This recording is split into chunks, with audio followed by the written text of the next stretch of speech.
Hello to the class of 2020. Today I know is a very, very big day for you and very different to what you might have planned for yourselves this time last year.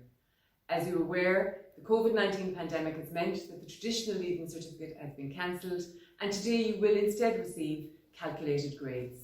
I want to thank you all for your commitment, your patience and your goodwill over these last number of months.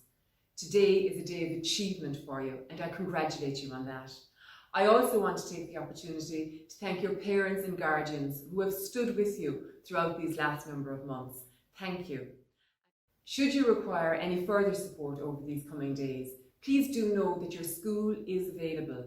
Contact them by phone for an appointment and they will be more than happy to meet with you or speak with you. Please know there is also a helpline for students run by the National Parents Council, and that service will be available to you all this week and indeed well into next week. Please do avail of it should you feel the need.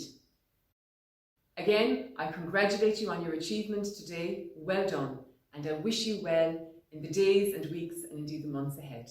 Thank you.